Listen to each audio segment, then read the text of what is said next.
I know that feeling, the body heavy as stone while the mind still races, turning over the same thoughts like pebbles in a stream.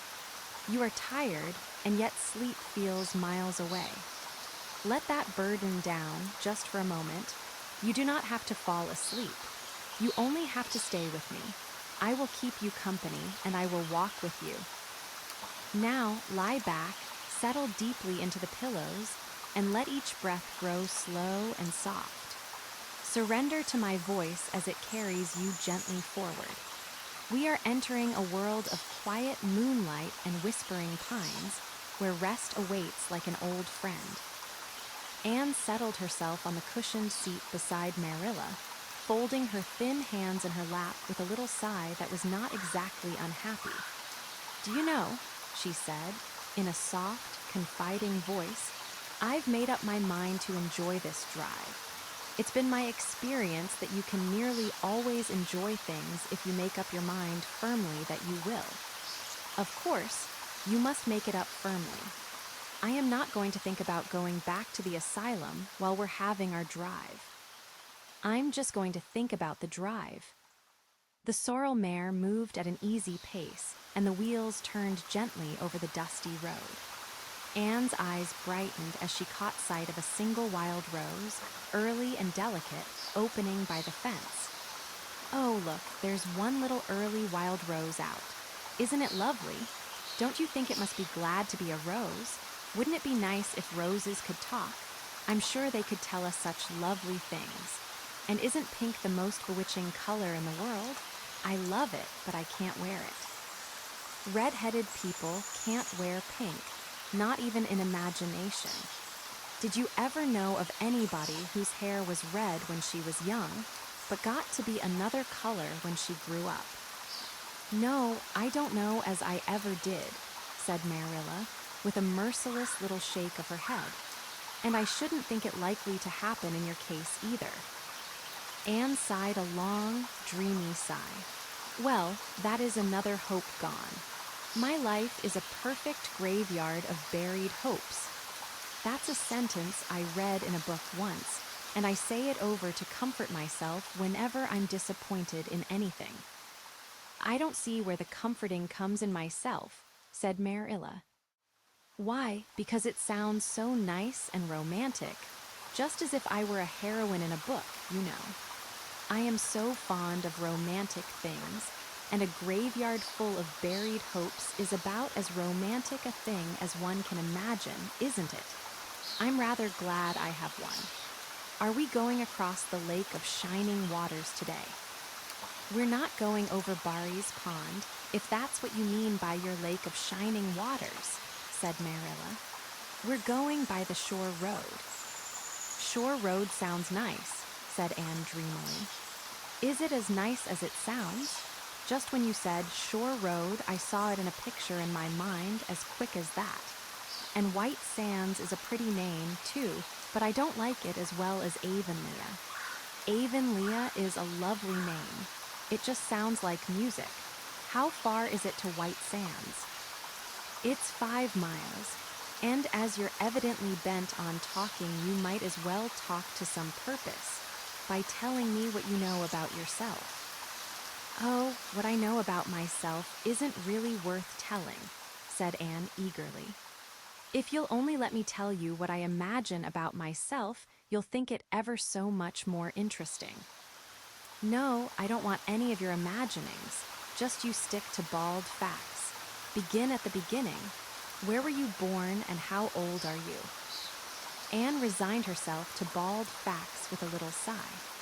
"I was 11 last March, and I was born in Bolingbroke, Nova Scotia. My father's name was Walter Shirley, and he was a teacher in the Bolingbroke High School. My mother's name was Bertha Shirley. Aren't Walter and Bertha lovely names? I'm so glad my parents had nice names. It would be a real disgrace to have a father named, well, say Jedediah, wouldn't it? I guess it doesn't matter what a person's name is as long as he behaves himself," said Marilla, feeling called upon to teach a good moral. "Well, I don't know." Anne looked thoughtful. I read in a book once that a rose by any other name would smell as sweet, but I've never been able to believe it. I don't believe a rose would be as nice if it was called a thistle or a skunk cabbage. I suppose my father could have been a good man even if he had been called Jedediah, but I'm sure it would have been a cross. Well, my mother was a teacher in the high school, too, but when she married father, she gave up teaching, of course. A husband was enough responsibility. Mrs. Thomas said that they were a pair of babies and as poor as church mice. They went to live in a weeny-teeny little yellow house in Bolingbroke. I've never seen that house, but I've imagined it thousands of times. I think it must have had honeysuckle over the parlor window and lilacs in the front yard and lilies of the valley just inside the gate. Yes, and muslin curtains in all the windows. Muslin curtains give a house such an air. I was born in that house.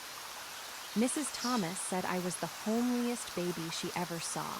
I was so scrawny and tiny and nothing, but eyes. But that mother thought I was perfectly beautiful. I should think a mother would be a better judge than a poor woman who came in to scrub, wouldn't you? I'm glad she was satisfied with me anyhow. I would feel so sad if I thought I was a disappointment to her, because she didn't live very long after that, you see. She died of fever when I was just 3 months old. I do wish she'd lived long enough for me to remember calling her mother. I think it would be so sweet to say mother, don't you? And father died 4 days afterwards from fever too. That left me an orphan and folks were at their wits' end, so Mrs. Thomas said, what to do with me? You see, nobody wanted me even then. It seems to be my fate. Father and mother had both come from places far away, and it was well known they hadn't any relatives living. Finally, Mrs. Thomas said she'd take me, though she was poor and had a drunken husband. She brought me up by hand. As this quiet picture settles, let your shoulders soften, your jaw unclench, your hands fall open like leaves releasing the day's weight. Gently now, back to the story.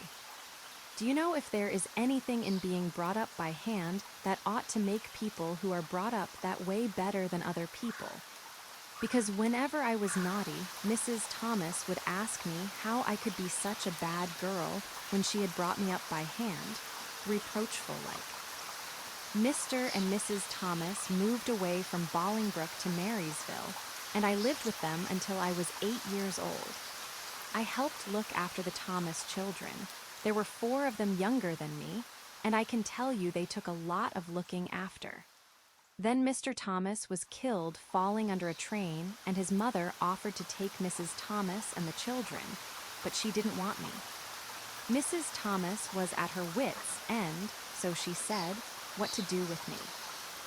Then Mrs. Hammond from up the river came down and said she'd take me, seeing I was handy with children, and I went up the river to live with her in a little clearing among the stumps.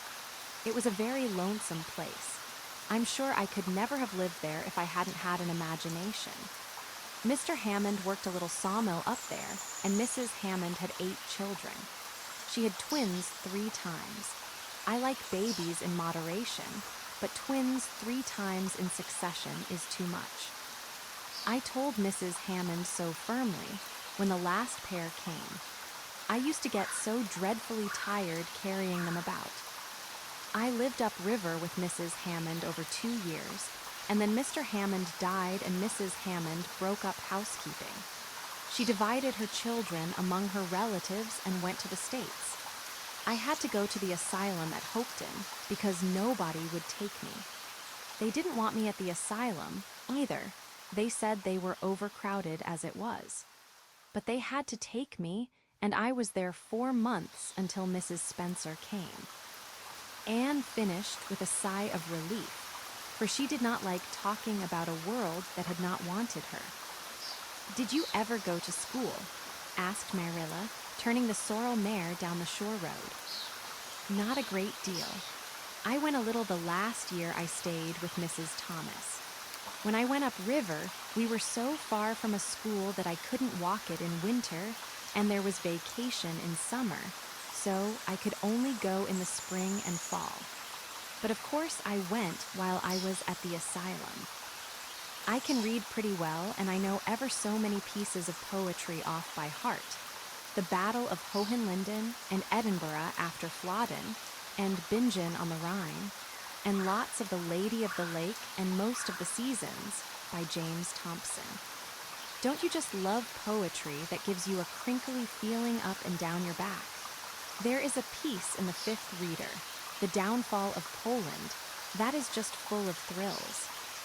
Of course, I wasn't in the Fifth Reader. I was only in the Fourth, but the big girls used to lend me theirs to read. Were those women, Mrs. Thomas and Mrs. Hammond, good to you? Asked Marilla, looking at Anne out of the corner of her eye. "Oh, faltered Anne. Her sensitive little face suddenly flushed scarlet and embarrassment sat on her brow. "Oh, they meant to be. I know they meant to be just as good and kind as possible. And when people mean to be good to you, you don't mind very much when they're not quite, always. They had a good deal to worry them, you know. It's very trying to have a drunken husband, you see, and it must be very trying to have twins 3 times in succession, don't you think? But I feel sure they meant to be good to me." Marilla asked no more questions. Anne gave herself up to a silent rapture over the shore road, while Marilla guided the sorrel abstractedly and pondered deeply. Pity stirred in her heart for the child. What a starved, unloved life she had had, a life of drudgery and poverty and neglect. For Marilla was shrewd enough to read between the lines of Anne's history and divine the truth. No wonder she had been so delighted at the prospect of a real home. It was a pity she had to be sent back. What if she, Marilla, should indulge Matthew's unaccountable whim and let her stay? He was set on it, and the child seemed a nice, teachable little thing. She's got too much to say, thought Marilla, but she might be trained out of that. And there's nothing rude or slangy in what she does say. She's ladylike. It's likely her people were nice folks. The shore road was woodsy and wild and lonesome. On the right hand, scrub firs grew thickly, their spirits quite unbroken by long years of tussle with the Gulf winds. On the left were the steep red sandstone cliffs, so near the track in places that a less steady mare might have tried the nerves of the people behind her. Down at the base of the cliffs were heaps of surf-worn rocks or little sandy coves inlaid with pebbles as with ocean jewels. Beyond lay the sea, shimmering and blue, and over it soared the gulls, their pinions flashing silvery in the sunlight. "Isn't the sea wonderful?" said Anne, rousing from a long, wide-eyed silence. "Once, when I lived in Marysville, Mr. Thomas hired an express wagon and took us all to spend the day at the shore 10 miles away. I enjoyed every moment of that day, even if I had to look after the children all the time. I lived it over in happy dreams for years. But this shore is nicer than the Marysville shore. Aren't those gulls splendid? Would you like to be a gull?" "I think I would. That is, if I couldn't be a human girl. Don't you think it would be nice to wake up at sunrise and swoop down over the water and away out over that lovely blue all day? And then at night, in this pause, picture a quiet meadow fading softly into dusk, each shadow settling like a lullaby. Let your eyelids grow heavy, resting gently as the scene dims. We'll continue when you are ready. To fly back to one's nest. Oh, I can just imagine myself doing it. What big house is that just ahead, please?" "That's the White Sands Hotel. Mr. Kirk runs it, but the season hasn't begun yet. There are heaps of Americans come there for the summer. They think this shore is just about right." "I was afraid it might be Mrs. Spencer's place," said Anne mournfully. "I don't want to get there. Somehow, it will seem like the end of everything." But get there they did, in due season. Mrs. Spencer lived in a big yellow house at White Sands Cove, and she came to the door with surprise and welcome mingled on her benevolent face. "Dear, dear," she exclaimed, "you're the last folks I was looking for today, but I'm real glad to see you. You'll put your horse in? And how are you, Anne?" "I'm as well as can be expected, thank you," said Anne smilelessly. A blight seemed to have descended on her. "I suppose we'll stay a little while to rest the mare," said Marilla, "but I promised Matthew I'd be home early. The fact is, Mrs. Spencer, there's been a queer mistake somewhere, and I've come over to see where it is. We sent word, Matthew and I, for you to bring us a boy from the asylum. We told your brother Robert to tell you we wanted a boy 10 or 11 years old."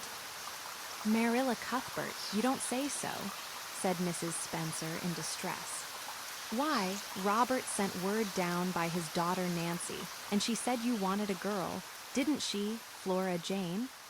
appealing to her daughter who had come out to the steps. "She certainly did, Miss Cuthbert," corroborated Flora Jane earnestly. "I'm dreadful sorry," said Mrs. Spencer. "It's too bad, but it certainly wasn't my fault, you see, Miss Cuthbert. I did the best I could, and I thought I was following your instructions.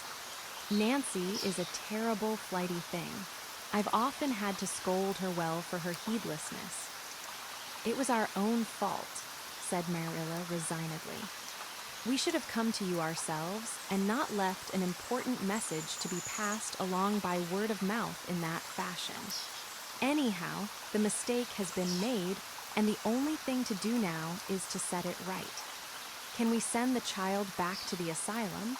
I suppose they'll take her back, won't they?"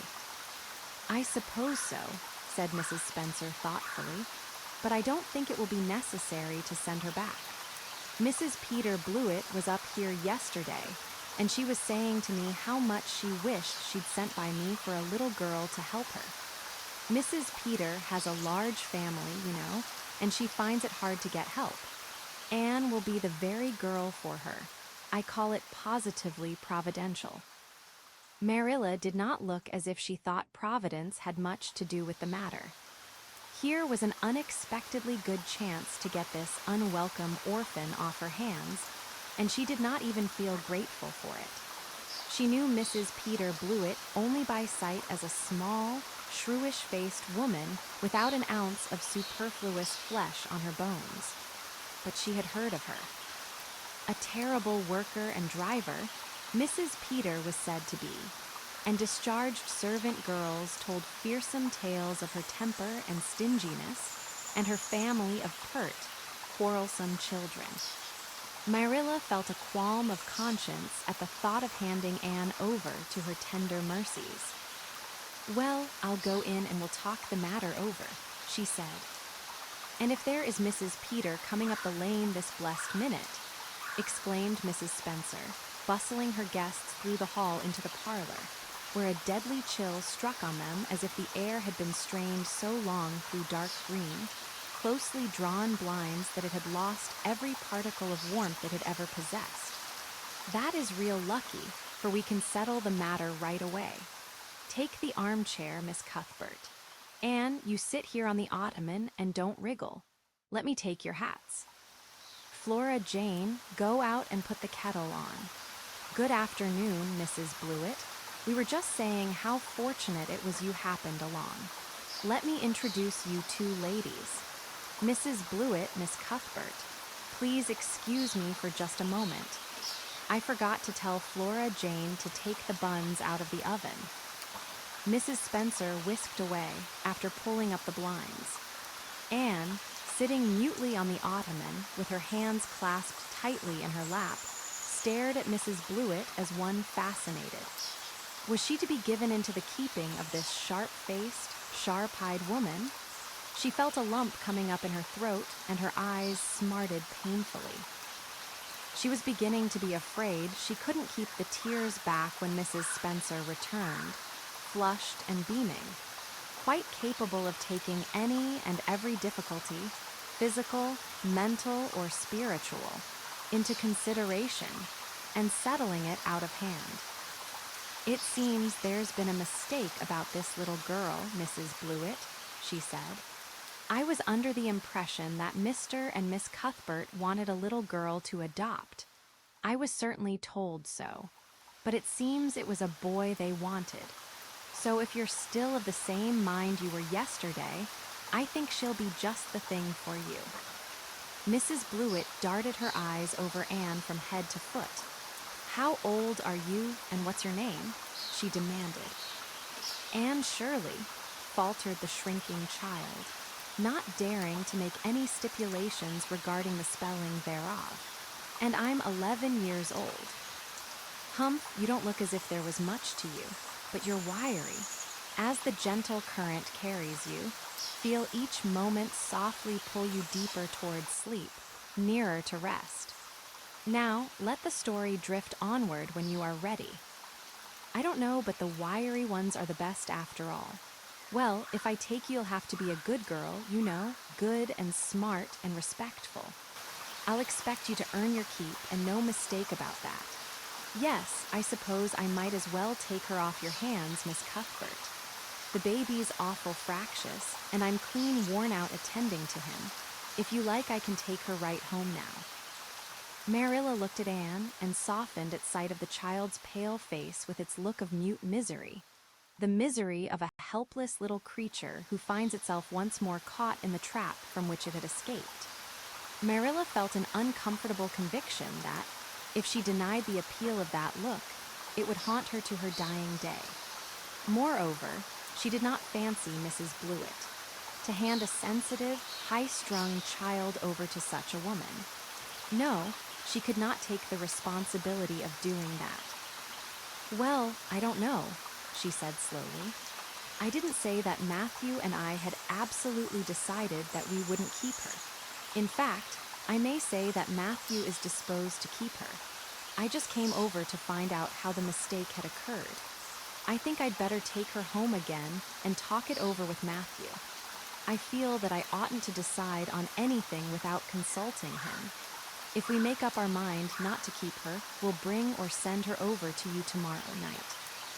If we don't, you may know that she is going to stay with us. Will that suit you, Mrs. Blewett? I suppose it'll have to, said Mrs. Blewett ungraciously. During Marilla's speech, a sunrise had been dawning on Anne's face. First, the look of despair faded out. Then came a faint flush of hope. Her eyes grew deep and bright as morning stars. The child was quite transfigured, and a moment later, when Mrs. Spencer and Mrs. Blewett went out in quest of a recipe the latter had come to borrow, she sprang up and flew across the room to Marilla. Oh, Miss Cuthbert, did you really say that perhaps you would let me stay at Green Gables? She said, in a breathless whisper, as if speaking aloud might shatter the glorious possibility. Did you really say it, or did I only imagine that you did? I think you'd better learn to control that imagination of yours, Anne, if you can't distinguish between what is real and what isn't, said Marilla crossly. Yes, you did hear me say just that and no more. It isn't decided yet, and perhaps we will conclude to let Mrs. Blewett take you after all. She certainly needs you much more than I do. I'd rather go back to the asylum than go to live with her, said Anne passionately. She looks exactly like a gimlet. Marilla smothered a smile under the conviction that Anne must be reproved for such a speech. A little girl like you should be ashamed of talking so about a lady and a stranger, she said severely. Go back and sit down quietly and hold your tongue and behave as a good girl should. I'll try to do and be anything you want me, if you'll only keep me, said Anne, returning meekly to her ottoman. When they arrived back at Green Gables that evening, Matthew met them in the lane. Marilla from afar had noted him prowling along it and guessed his motive. She was prepared for the relief she read in his face when he saw that she had at least brought Anne back with her. But she said nothing to him relative to the affair until they were both out in the yard behind the barn milking the cows. Then she briefly told him Anne's history and the result of the interview with Mrs. Spencer. I wouldn't give a dog I like to that blue-eyed woman, said Matthew with unusual vim. I don't fancy her style myself, admitted Marilla, but it's that or keeping her ourselves, Matthew. And since you seem to want her, I suppose I'm willing or have to be. I've been thinking over the idea until I've got kind of used to it. It seems a sort of duty. I've never brought up a child, especially a girl, and I dare say I'll make a terrible mess of it. But I'll do my best. So far as I'm concerned, Matthew, she may stay. Matthew's shy face was a glow of delight.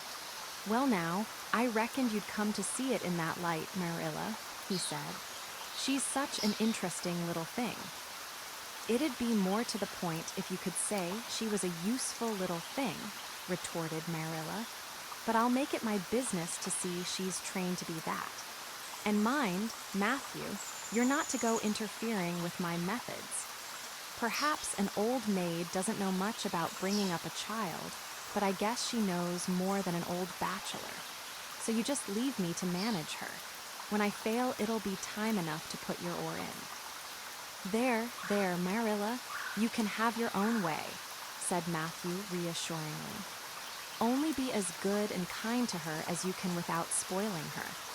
I kind of think she's one of the sort you can do anything with if you only get her to love you. Marilla sniffed, to express her contempt for Matthew's opinions concerning anything feminine, and walked off to the dairy with the pails. I won't tell her tonight that she can stay, she reflected, as she strained the milk into the creamers. She'd be so excited that she wouldn't sleep a wink. Marilla Cuthbert, you're fairly in for it. Did you ever suppose you'd see the day when you'd be adopting an orphan girl? It's surprising enough, but not so surprising as that Matthew should be at the bottom of it, him that always seemed to have such a mortal dread of little girls. Anyhow, we've decided on the experiment, and goodness only knows what will come of it. And so, dear listener, as our story finds its quiet end, let it carry you gently toward that same peaceful shore. Let its rhythm slow with your breathing, its images fade like stars at dawn. You have done enough for today. Now the night holds you softly in its care. May your thoughts drift like leaves on still water. May your body sink into warmth. May deep and dreamless rest wash over you. Sleep now, you are safe, you are whole. If this gentle tale has soothed you, consider sharing it with someone who needs rest tonight, and return again when slumber feels far away. Good night, and sleep well.